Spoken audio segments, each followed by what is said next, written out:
Welcome to lunch hour debate. This is Satish. Telugu రాష్ట్రాలను వరుణుడు భయపెడుతున్నాడు. ఈ 3 రోజులు భారీ వర్షాలు పడతాయని వాతావరణ కేంద్రం హెచ్చరిస్తోంది. అతి భారీ వర్షాలకు కారణం ఏంటి? క్లౌడ్ బరస్ట్లు ఎందుకు జరుగుతున్నాయి? ఈ ఏడాది రికార్డు స్థాయి వర్షపాతమేనా? హైదరాబాద్లో పరిస్థితి ఎలా ఉండబోతోంది? వరుణుడు పగబట్టాడా? చర్చిద్దాం ఇవాల్టి లంచ్ అవర్ డిబేట్లో. మనతో పాటు చర్చలో పాల్గొంటున్నారు టీఎస్ ఐఎండి సైంటిస్ట్గా ఉన్న ధర్మరాజు గారు, అలాగే అమరావతి నుంచి ఐఎండి సైంటిస్ట్ కరుణ్ సాగర్ గారు కూడా డిబేట్లో జాయిన్ అవుతున్నారు. ధర్మరాజు గారు నమస్తే సార్. హలో ధర్మరాజు గారు, కరుణ్ సాగర్ గారు నమస్తే అండి. సార్ ధర్మరాజు గారు మాట్లాడుతుంది. కరుణ్ సాగర్ అండి. కరుణ్ సాగర్ గారు నమస్తే సార్. నమస్తే అండి. రైట్, కరుణ్ సాగర్ గారు, అంటే వర్షాకాలంలో వర్షాలు పడడం అనేది సహజం, కానీ ఇప్పుడంతా జనాలు ప్యానిక్ అయ్యేటట్టుగా వర్షాలు కురుస్తున్నాయి. అంటే వర్షం కురవడం అనేది ఒక ఎత్తు అయితే, అతి భారీ వర్షాలు కురుస్తుండడం మరో ఎత్తుగా కనిపిస్తోంది. రెండోది, ఎప్పుడూ లేనట్టుగా క్లౌడ్ బర్స్ట్ జరుగుతున్నాయి. హైదరాబాద్ కానీ అలాగే ఆంధ్రప్రదేశ్లో కొన్ని జిల్లాల్లో కానీ సడన్గా వర్షం కురియటం, ఒక దారపోతలాగా, ఒక కుండపోతలాగా వర్షం కురుస్తున్న వాతావరణం ఎందుకు ఏర్పడుతోంది? వాతావరణం ఏమైనా మార్పులు వస్తున్నాయా? ఏం చెప్తారు సార్ దీనిపైన? సార్, వాతావరణంలో మార్పులు అనేది సాధారణంగా జరుగుతూనే ఉన్నాయి.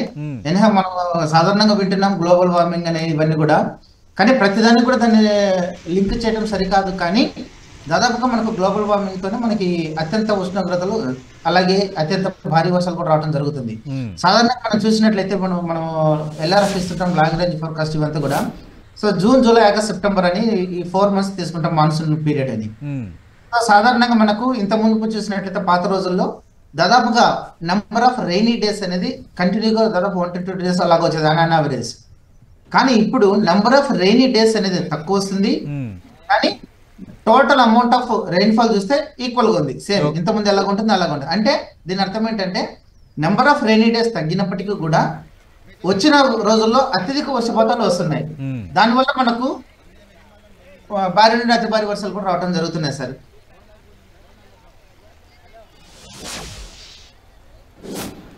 ప్రస్తుతం డిబేట్లో జాయిన్ అవుతున్నారు తెలంగాణ ఐఎండి సైంటిస్ట్ ధర్మరాజు గారు, అలాగే కంటిన్యూ అవుతున్నారు కరుణ్ సాగర్ గారు.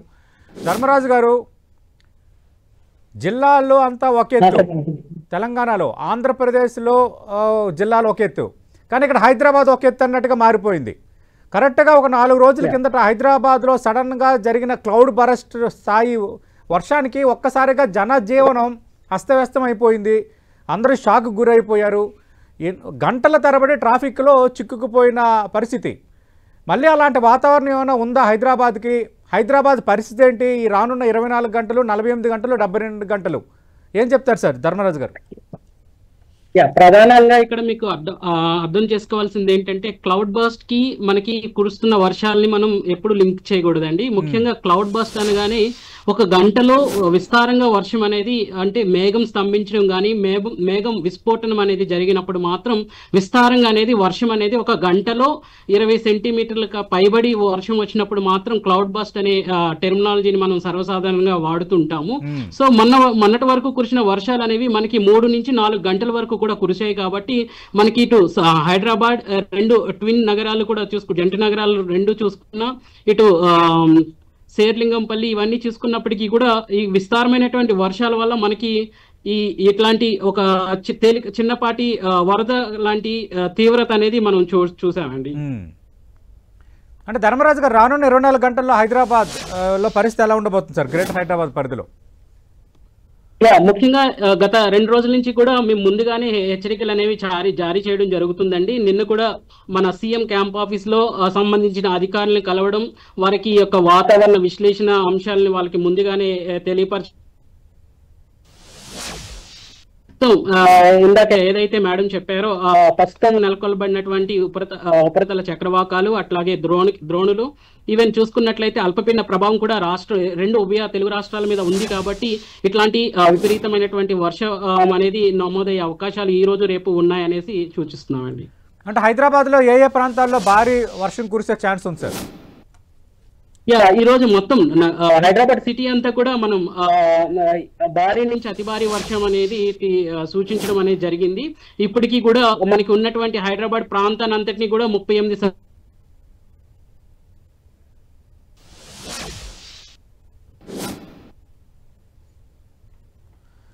హలో రైట్ మళ్ళీ సహాయక చర్యలు అనేది మనం ఎప్పటికప్పుడు తీసుకుంటుంటారండి.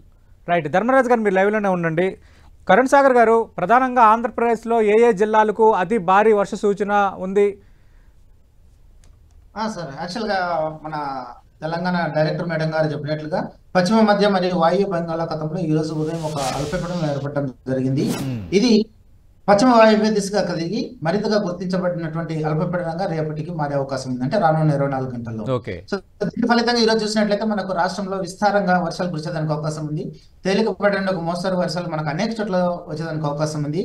మరి ముఖ్యంగా కోస్టల్ ఆంధ్రప్రదేశ్ లో, అందులోనూ మరి ముఖ్యంగా సెంట్రల్ కోస్టల్ ఆంధ్రప్రదేశ్ లో మనకు అనేక చోట్ల భారీ వర్షాలతో పాటుగా 1 లేదా 2 చోట్ల అత్యంత భారీ వర్షాలు వచ్చేదానికి అవకాశం ఉంది సార్. మరి ముఖ్యంగా ప్రకాశం, పల్నాడు, బాపట్ల, గుంటూరు, ఎన్టీఆర్ ఈ జిల్లాలకు 5 జిల్లాలకి మనం రెడ్ వార్నింగ్ ఇవ్వడం జరిగింది. ఇక్కడ మనము అత్యంత భారీ వర్షం 1 లేదా 2 చోట్ల ఎక్స్పెక్ట్ చేస్తున్నాము.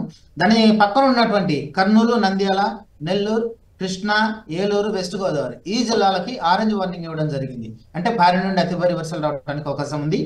అలాగే Anantapuram, YSR Kadapa, Tirupati, Annamayya, doctor BR Ambedkar Konaseema, east Godavari, Kakinada, Alluri Sitarama Raju, Anakapalli ఈ జిల్లాలకి భారీ వర్ష సూచన ఇవ్వడం జరిగింది, ఎల్లో వార్నింగ్ ఇవ్వడం జరిగింది.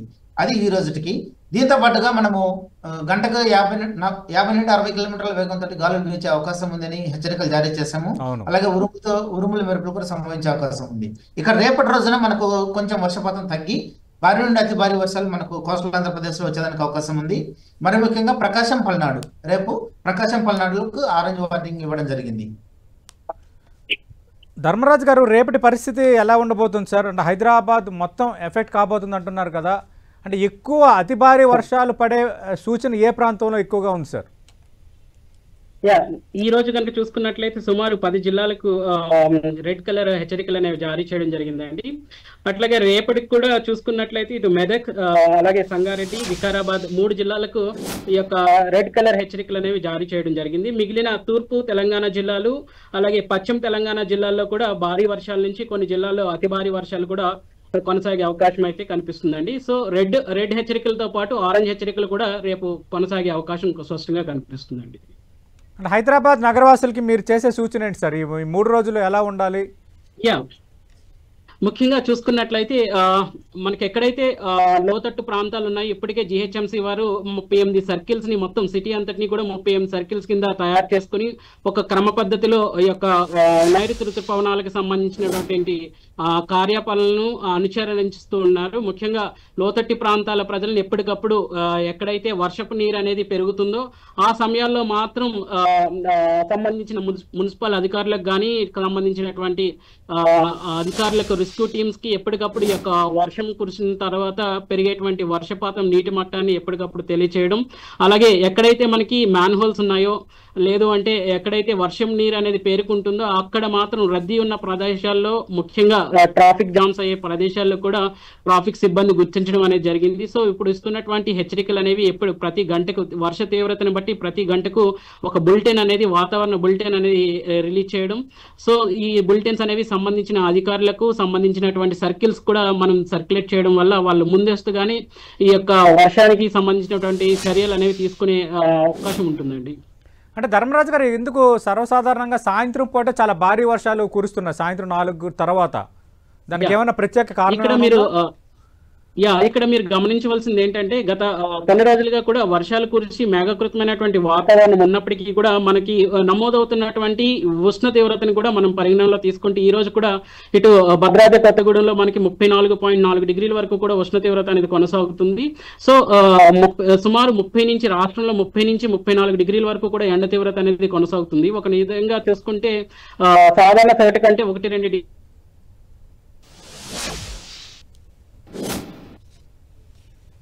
హలో రైట్, మళ్ళీ ధర్మరాజు గారితో మాట్లాడదాం.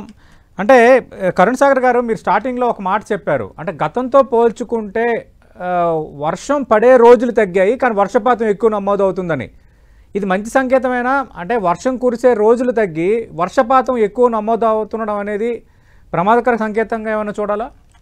ఖచ్చితంగా ప్రమాదకరం అండి. ఎందుకంటే మనకు రోజు ఫర్ ఎగ్జాంపుల్ తీసుకుంటే రోజు కొద్దిగా వర్షం రావటం అనేది కాకుండా ఒకేసారి ఒక బకెట్ ఆఫ్ వాటర్ వచ్చింది అనుకోండి, రోజు ఒక గ్లాస్ వచ్చేది, ఒకే రోజు ఒక బకెట్ ఆఫ్ వాటర్ వస్తే చాలా కష్టం కదా. అలాగా ఇది ఒక వర్షం ఒకటే కాదండి, ఎక్స్ట్రీమ్ ఈవెంట్స్ అన్ని లైక్ హై టెంపరేచర్స్ కావచ్చు, ఇవన్నీ కూడా మనకు ఎక్స్ట్రీమ్ గా అవుతున్నాయి. ఈవెన్ మన గత కొద్ది సంవత్సరాలుగా ఉన్నటువంటి స్టడీస్ కూడా చూసినట్లయితే మనకి ఇవే ఇండికేట్ చేస్తున్నాయి. Extreme events are going to increase over the country, especially core monsoon region ఇక్కడంతా కూడా హెవీ రెయిన్ఫాల్ యాక్టివిటీస్ పెరుగుతున్నాయి. సో దీనివల్ల ఏంటంటే సడన్ గా వర్షం వచ్చింది అనుకోండి, లైక్ క్లౌడ్ బర్స్ మీరు అన్నట్టుగా క్లౌడ్ బర్స్ రావచ్చు. అఫ్ కోర్స్ మనకు కొంచెం తక్కువగా ఉన్నప్పటికీ అవకాశము, కానీ ఎక్కడైనా సరే మన కంట్రీలో ఇలాంటి అవకాశం రావడం అనేది, ఇలాంటి వర్షం రావడం అనేది కొంచెము ఏదైనా చర్యలు తీసుకోవడానికి కానీ, ముందస్తు జాగ్రత్తలు తీసుకోవడానికి కానీ కొంచెం ఇబ్బందికరమైన పరిస్థితులు ఎదుర్కొనే అవకాశం ఉంది. దీనివల్ల మనకు చాలా వరకు నష్టం వాటిల్లేదానికి అవకాశాలు ఉన్నాయండి. అంటే ఇంకా మరి పరిస్థితి ఎలాగే ఉంటుందా? ఒక చిత్ర విచిత్రమైన వాతావరణం మనం చూస్తున్నాము, లేదంటే భవిష్యత్తులో మళ్ళీ మారే ఛాన్స్ ఏమైనా ఉందా? భవిష్యత్తులో ఇప్పుడు ఆల్రెడీ మనకు ఐపీసీసీ అని చెప్పేసి ఒక ఇంటర్నేషనల్ ఆర్గనైజేషన్ ఉందండి. అన్ని కంట్రీస్ కూడా సమన్వయం చేసుకుంటుంటారు. వాళ్ళు ఇస్తున్నటువంటి హెచ్చరికలు దాదాపు కొన్ని కంట్రీస్ ఫాలో అవుతున్నాయి, but still some more countries at to follow. వాళ్ళు కొంతమంది ఇంకా ఫాలో అవ్వట్లేదు, అంటే మా వల్ల వాళ్ళకి ఎందుకు ఇబ్బంది వస్తుంది ఉన్నాయి. కానీ సో ఏదేమైనప్పటికీ ప్రభుత్వాలు ఐపీసీసీ ఇచ్చినటువంటి ఇన్స్ట్రక్షన్స్ ఫాలో అవుతూ కొంత అవేర్నెస్ వచ్చింది. ఈవెన్ ప్రజల్లో కూడా కొంత మేరకు అవేర్నెస్ వచ్చింది. ఇలాంటి అవేర్నెస్ ఇంకా కొంచెం తీసుకునేసి వాళ్ళు ముందస్తు జాగ్రత్తలు తీసుకుంటే కొంచెం దీన్ని ఎదుర్కొనే దానికి అవకాశం ఉంది. అట్ ది సేమ్ టైం ఉదాహరణ వచ్చేస్తే ఇప్పుడు కోడి ముంద గుడ్డు ముందు అన్నట్లుగా ఉంటుందండి. ఏసీలు టెంపరేచర్ పెరుగుతుంది కాబట్టి ఏసీలు పెడుతున్నాం. ఏసీలు పెరగడం వల్ల మనకు కార్బన్ ఎమిషన్ పెరుగుతుంది, దానివల్ల గ్లోబల్ వార్మింగ్ పెరుగుతుంది. ఇందులో ఏది కట్ చేసుకోవాలి, ఏది మనం కంట్రోల్ చేసుకోవాలి అర్థం కావట్లేదు. సో దీనిపైన ఒక సమగ్ర నివేదిక కానీ లేకపోతే సమగ్ర స్టడీ చేస్తే గానీ, మనకు టర్మ్స్ అండ్ కండిషన్స్ ఇచ్చి ప్రజలను అప్రమత్తం చేస్తే గానీ మనం ఇందు నుంచి కొంచెం బయటకు వచ్చేదానికి అవకాశం ఉంటుంది. ఓకే, అంటే ధర్మరాజు గారు, ఎక్కువగా జిల్లాల్లో వర్షపాతం అనేది ఒక ఎత్తు, సరే అప్పుడప్పుడు వర్షం కురవడం అన్నది కొంత మంచిదే, కానీ ఒక్కసారిగా భారీ వర్షాలు రావటం పంట నష్టానికి గురవుతున్నాయి, చెరువులు గండిపడి గ్రామాలు మునిగిపోతున్నాయి, రాకపోకలు అస్తమస్తం అయిపోతున్నాయి, చాలా సమస్యలకు కారణమవుతున్న వాతావరణం. అలాగే హైదరాబాద్ కూడా దానికేమీ భిన్నంగా కాదు. హైదరాబాద్లో గతంలో లాగా ఉందా? హైదరాబాద్లో కూడా కొంత వాతావరణ మార్పులు సంభవిస్తున్నాయి ఇప్పుడు. ప్రస్తుతం కనుక చూసుకున్నట్లయితే ఇందాక సాగర్ గారు చెప్పినట్లు మనకి ఒక విధంగా చూసుకున్నట్లయితే ఇదివరకట్లాగా రోజుల్లో మనకి చినుకు పడి మనకి వర్షపాతం అనేది సగటుకి కొన్ని రోజుల అవధిలో మనకి సగటుకు రీచ్ అయ్యేది. ఇప్పుడు మనకి ఈ యొక్క తీవ్రతతో కూడిన వర్షపాతం అనేది ఒక్క రోజులో మనకి 24 సెంటీమీటర్లు లేదా 30 సెంటీమీటర్ల వర్షంతో మనకి సగటు అనేది మనకి ప్రతి సీజన్ లోనే మనకి సగటు అనేది వర్షం యొక్క సగటు అనేది మనం కొలుస్తూ ఉంటామండి.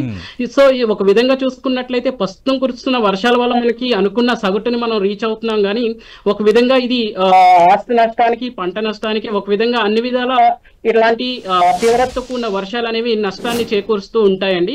సో ఒక విధంగా చూసుకున్నట్లయితే మీరు అడిగినట్లుగానే గత 10 సంవత్సరాలతో పోలిస్తే మనం ఉన్నటువంటి అర్బనైజేషన్ ఒక విధంగా చూసుకున్నట్లయితే జనసాంద్రత పెరిగింది, తర్వాత మనం చేసేటువంటి డైలీ యాక్టివిటీస్ లో అలవాట్లు మారాయి, అలాగే ప్రకృతి వైవిధ్యం అంటే ఒక విధంగా ప్రకృతిలో అనేకమైనటువంటి మార్పులు అనేవి చోటు చేసుకున్నాయండి. ఒక విధంగా కొండలు తవ్వడం, ఒక విధంగా పర్యావరణాన్ని ఒక విధంగా మనం ప్రజలు అంటే ప్రతి మనిషి కూడా హాని చేస్తున్నాడు ఎంతో కొంతవరకు కూడా. సో ఇవన్నీ కూడా ఒక విధంగా భూ ఉపరితలంలో ఉన్నటువంటి వేడిమి వాతావరణం సృష్టించబడడం, అలాగే చూసుకున్నట్లయితే ఒక విధంగా ప్రతి సీజన్ లోనూ మనకి పవనాలు అనేవి ఇంపార్టెంట్. ఇక్కడ చూసుకున్నట్లయితే ముఖ్యాంశాలుగా మనం తీసుకుంటుంటాము. పవనాలు అనేవి సముద్రం మీద నుంచి భూమికి వచ్చినప్పుడు మనకి ఒక విధమైనటువంటి తేమతో కూడిన గాలి అనేది మనకి వస్తూ ఉంటుంది. సో ఈ యొక్క పవనాల యొక్క తీవ్రత అనేది కూడా ఒక విధంగా ఈ యొక్క సీజన్స్ లో కనుక చూసుకున్నట్లయితే అన్ని కండిషన్స్ మనం చూసుకున్నట్లయితే నైరుతి పవనాల్లో ఉన్నటువంటి అన్ని అన్ని కండిషన్స్ కూడా అనుగుణంగా ఉన్నప్పటికీ కూడా జూన్ లో జూలైలో కూడా చూసుకుంటే మనకి కావాల్సినంత వర్షం అనేది మనకి రాలేదని చెప్పాలండి. సో ఒక విధంగా చూసుకున్నట్లయితే ప్రధాన భాగంలో మనకి ప్రధాన భాగం అనగానే జూన్ జూలై అనగానే నైరుతి ఋతుపవనాలు ఇటు దక్షిణ భారతదేశం నుంచి ఉత్తర భారతదేశం వైపు ప్రయాణించే సమయంలో మనకి ఎక్కువ వర్షం అనేది రావాలి. బట్ చూసుకున్నట్లయితే మధ్య భారతదేశంలో ఎక్కువ వర్షం అనేది రావడం, దక్షిణ భారతదేశంలో ఒక విధంగా వర్షం అనేది చూసుకున్నట్లయితే ఒక రెగ్యులారిటీ లేదు, ఒక అంచనా కూడా దొరకని విధంగా వర్షాలు కురుస్తున్నాయి, అంతే కదా సార్? ఒక విధంగా చూసుకున్నట్లయితే ఈ గ్లోబల్ వార్మింగ్ ఫేజ్ లో కనుక చూసుకున్నట్లయితే చాలా మార్పులు చేర్పులు అనేవి వాతావరణంలో చోటు చేసుకున్నాయండి. మనకున్నటువంటి సాంకేతిక పరిజ్ఞానం ఈవెన్ చూసుకున్నట్లయితే కంప్యూటర్ రిలేటెడ్ గానీ, సాటిలైట్ రిలేటెడ్ గానీ, రాడార్ ఇవన్నీ అబ్జర్వేషన్స్ ఉపయోగించినప్పటికీ కూడా మనం ఎంతో కొంత మనం ఈ యొక్క వాతావరణాన్ని పసిగట్టినప్పటికీ కూడా ఎక్కడో దిక్కున మనం ఒక విధంగా ఫెయిల్ అయ్యే కండిషన్స్ కూడా మనకి కనిపిస్తున్నాయి. జనాల్లో కూడా టాక్ వచ్చింది, అంటే కొన్నిసార్లు వాతావరణ శాఖ భారీ వర్షాలు కురుస్తాయని చెప్పిన రోజు వర్షం కురవని వాతావరణం ఉంది, తర్వాత సడన్గా భారీ వర్షాలు కురిసే వాతావరణం. నిన్న హైదరాబాద్లో 3 గంటల తర్వాత అతి భారీ వర్షం కురవబోతుందని మొత్తం ఒక సర్క్యులర్ జారీ చేసి ఒక ప్యానిక్ వాతావరణం క్రియేట్ అయింది. కానీ నిన్న అంత భారీ వర్షం ఏమీ కురియలేదు. అంటే మీ అంచనాలకు కూడా దొరకనట్టుగా వాతావరణం మారిపోతుండడం అనేది కొంత ప్రమాదకర సంకేతమే. కరుణ్ సాగర్ గారు, అంటే మరి ఈ వర్షాలు ఇంత పరిస్థితి చూస్తుంటే ఈ సంవత్సరం ఖచ్చితంగా రికార్డు స్థాయి వర్షపాతం నమోదుకు ఛాన్స్ ఉందా? మనం ముందుగానే చెప్పామండి, ఫస్ట్ లాంగ్ రేంజ్ ఫోర్కాస్ట్ ఇచ్చినప్పుడు మేలోనే చెప్పాం ఈ సీజనల్ లో మనకు అబవ్ నార్మల్ రెయిన్ఫాల్ కండిషన్స్ మనం ఫేస్ చేస్తామని. ఈవెన్ దో మన డాక్టర్ ధర్మరాజు గారు చెప్పినట్లుగా జూన్ జూలైలో అంత వర్షపాతం లేనప్పటికీ ఆగస్టు సెప్టెంబర్ లో మనం ఎక్కువ ఎక్స్పెక్ట్ చేస్తున్నాం. ఎనీహౌ క్లైమటాలజికల్ గా చూసినట్లయితే గత సంవత్సరాలుగా ఆగస్టు సెప్టెంబర్ మన ఆంధ్రప్రదేశ్ కూడా ఎక్కువ వర్షం వచ్చేదానికి అనుకూలమైనటువంటి నెలలు. కాబట్టి ఆగస్టు సెప్టెంబర్ ఈ ఏదైతే లోటు ఉందో జూన్ జూలైలో ఏదైతే లోటు చూసామో దాన్ని భర్తీ చేసిన నమ్మకంతో మేము ఉన్నాము. Right. Thank you Karun Sagar గారు, థ్యాంక్ యూ ధర్మరాజు గారు. చాలా స్పష్టంగా 2 తెలుగు రాష్ట్రాల్లో అతి భారీ వర్షాలు కురవటం అనేది ఖాయంగా కనిపిస్తోంది. ఇప్పటికే చాలా ప్రాంతాల్లో వర్షం కురుస్తోంది. అటు హైదరాబాద్లో జీహెచ్ఎంసీతో పాటు సంబంధిత విభాగాలు జాగ్రత్త చర్యలు తీసుకుంటున్నాయి.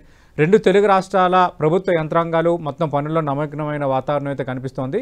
ప్రజలు మాత్రం చాలా జాగ్రత్తతో వ్యవహరించాలన్నది అందరూ అపీల్ చేస్తున్నారు.